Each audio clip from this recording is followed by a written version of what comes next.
બંધો આ ભાઈબંધો જટ બિલાડી છે, માછલીઓ ખાય છે, તે ખોરાક આહાર કરે છે, ખોરાક ગ્રહણ કરે.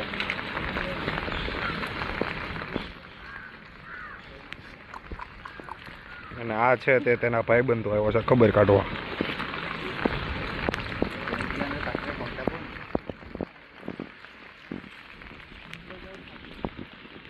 જટ બિલાડી હંમેશા જલમાં જ રહે છે. માછલી ખાઈ